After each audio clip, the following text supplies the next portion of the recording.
When I said that the European Union membership did not have and does not have any alternative, and this is something that I want to underscore,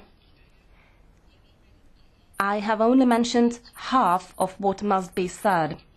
The other logical half of my statement is that methods and forms of European integration do, on the contrary, have quite a number of possible and legitimate alternatives, just as they proved to have in the last half-century. There is no end to history.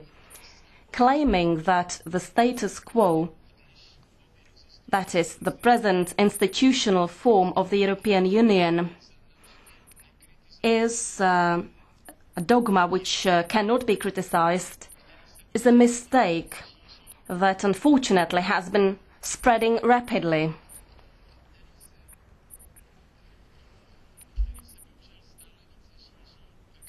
Even though it is in direct contradiction not only with rational thinking, but also with the whole 2,000-year history of European civilization. The same mistake applies to the a priori postulated and therefore equally uncriticisable assumption that there is only one possible and correct future for the European integration, which is the ever closer union, that is, advancement towards deeper and deeper political integration of member states. Neither the present status quo nor the assumption of the permanent deepening of the integration is a blessing, is or should be a dogma for any European democrat. The enforcement of these notions by those who consider themselves, to use the phrase of the famous Czech writer Milan Kundera, to be the owners of the keys to the European integration, is unacceptable.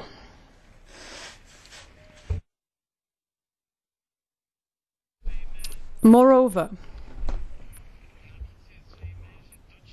it is clear that one or another institutional arrangement of the EU is not an objective in itself.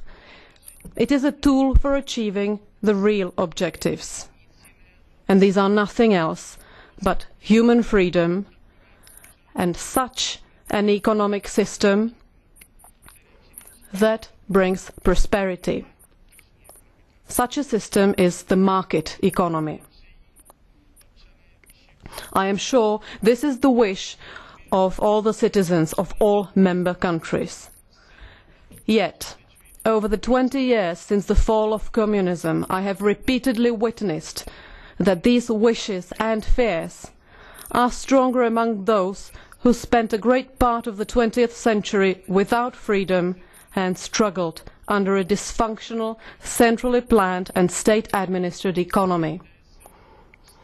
It is no surprise that these people are more sensitive and more responsive to any phenomena and tendencies leading in other directions than towards freedom and prosperity.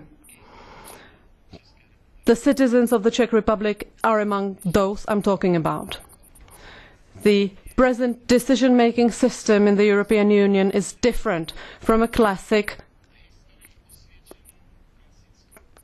parliamentary democracy tested and proven by history.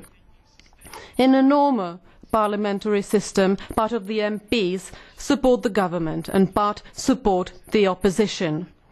In the European Parliament, if I am not mistaken, this arrangement has been missing.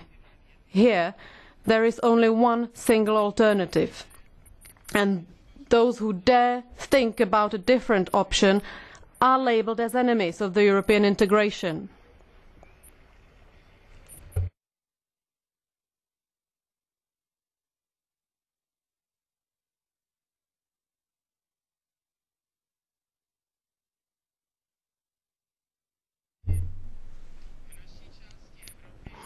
Not so long ago, in our part of Europe, we lived in a political system that permitted no alternatives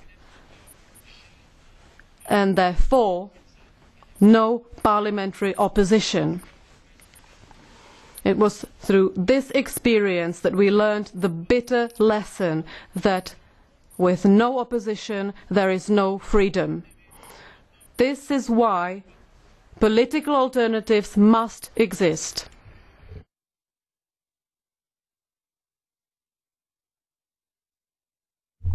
And not only that. The relationship between a citizen of one or another member state and a representative of the EU is not a standard relationship between a voter and a politician representing him or her.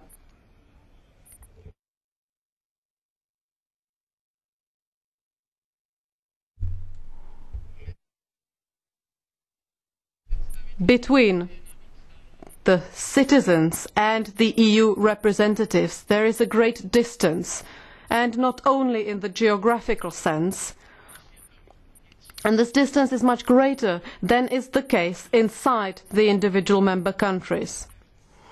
This distance has often been described as the democratic deficit, the loss of democratic accountability, the decision making of the unelected but selected ones, as bureaucratisation of decision making, etc.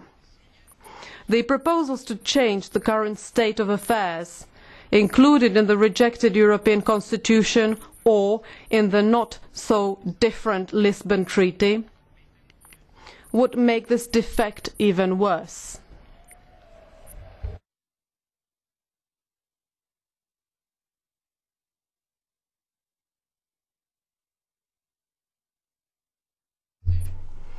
Since there is no European demos, no European nation, this defect cannot be solved by strengthening the role of the European Parliament. This would, on the contrary, make the problem worse and lead to an even greater alienation between the citizens of the European countries and Union institutions.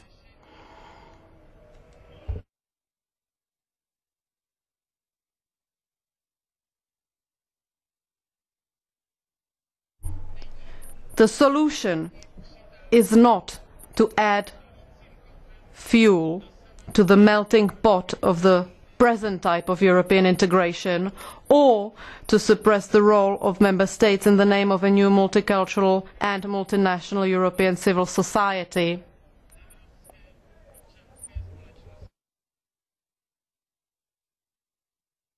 These are attempts that have failed every time in the past because they did not reflect the spontaneous historical development.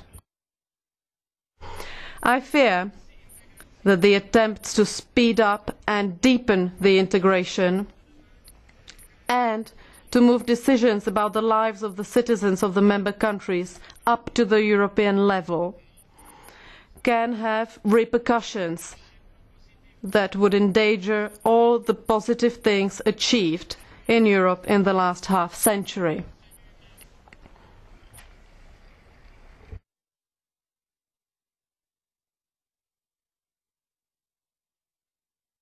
Let us not underestimate the fears of the citizens of many member countries, who are afraid or concerned that their problems are again decided elsewhere and without them, and that their ability to influence these decisions is very limited. So far, the European Union has been successful, partly thanks to the fact that the vote of each member country has the same weight and thus could not be ignored. Let us not allow a situation where the citizens of member states would live their lives with a resigned feeling that the EU project is not their own, that it is developing differently than they would wish, that they are only forced to accept it. We would very easily and very soon slip back to the times that we hoped belonged